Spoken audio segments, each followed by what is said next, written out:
We're looking at live images now as it approaches 13 GMT of Tahrir Square in Cairo, where thousands of protesters, hundreds of thousands of protesters are still massed out in the square, rallying in Cairo and across Egypt on today, the 18th day of protest, demanding the immediate resignation of President Hosni Mubarak. Meanwhile, thousands of people have surrounded the presidential palace, and many others are gathering at the state TV building where there's a heavy military presence. The military, meanwhile, has backed Hosni Mubarak's refusal to step down before September elections, while handing most of his powers to the vice president, Omar Suleiman. A council of army generals also guaranteed that the elections will be free and fair. They said the emergency law that's been in place for more than 30 years will be lifted once the protests end. Let's go straight now to Huda Abdul Hamid. She is overlooking Liberation Square. Huda, give us a sense of the kind of atmosphere that exists in Tahrir Square today on this 18th day of demonstrations.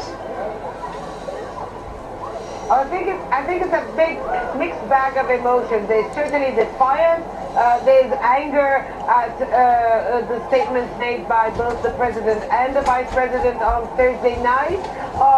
There is also momentum. People happy that people are still coming here and are still showing defiance and are still showing the fact that they still insist for the president and indeed the entire regime to fall.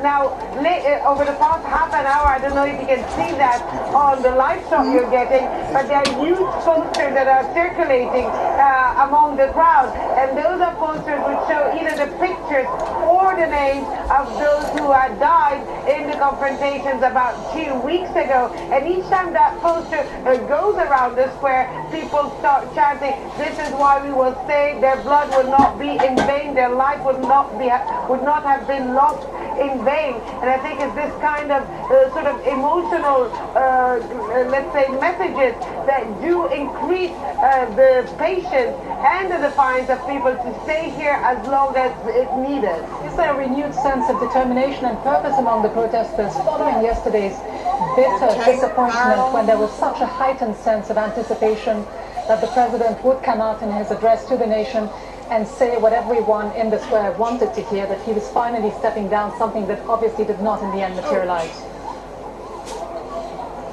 Absolutely. I would think it's sort of a roller coaster going on here in the square.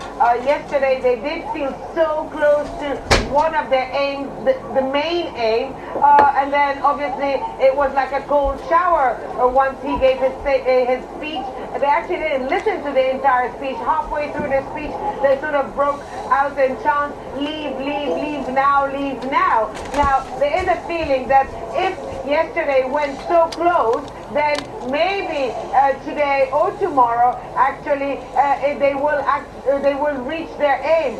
There is incredible patience that is what's going to happen, and they will not leave until that happens. They're also heartened by the fact that there are many other protests going on around the country, and that actually their message, as simple as it was, resonated more, it seems, than the message that the government was trying to spread out.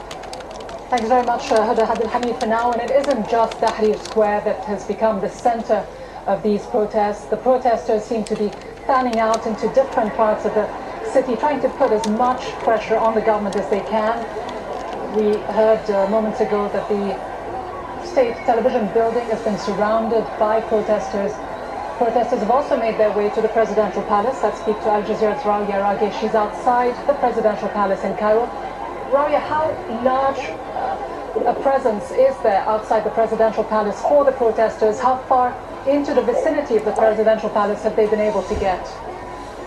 Well, certainly the crowd here is gaining momentum. There's a feeling, a very evident feeling that the gathering here is picking up pace. We could see throngs of people arriving, and every time a group of people, hundreds of people really walking arrive here, the crowd erupts in cheers and whistles, saluting the newcomers who are joining the crowd here. This crowd is literally outside the gate of the presidential palace, but we have to understand this is a very heavily guarded area. There are tanks, there's barbed wire separating the protesters from the main gate, but there are a matter of few meters away from the main gate of the presidential palace, but certainly momentum is picking up, and we witnessed a very moving moment just in the past hour here. A mother of one of the protesters who has lost his life since the January 25th protest began arrived here dressed in black, clearly still mourning, arrived carrying what she was saying is the burial wrap for her second son. She's saying she's willing to offer her second son as an offering for the revolution. That's how she described it. She started chanting, "Why Mubarak? Why have you killed my son?" But she's still willing to offer more of her children for the revolution. So certainly momentum is gaining here, and the people here are increasing by the moment.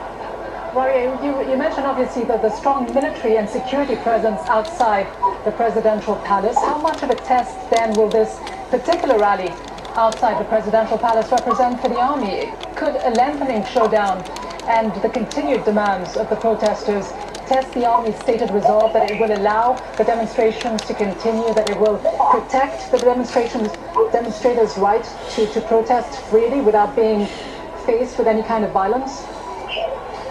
Well, this has long been a heavily guarded area anyway, but certainly the tanks had arrived only in the recent weeks after the protests had begun. There are about a handful of tanks parked here, and a lot of senior military officers, but no indication that the military wants or will be engaging protesters anytime soon. In fact, as more numbers arrive here, we're seeing the volunteers who have checked or who have set up checkpoints to search protesters as they come in, move that line, move that checkpoint line further and further away from the palace as the numbers swell here, and the military not trying to prevent them or stopping them from moving those lines back. So no indication whatsoever that the military wants to crack down on the gathering here. We're merely seeing verbal exchanges between the military and the protesters trying really to have conversations with the military, perhaps in a dire attempt to convince them to get their voice heard, that they want the president to step down. We've only seen the military really respond in the most friendliest of remarks, but no indication of any crackdown, any imminent crackdown anytime soon. Well, yeah.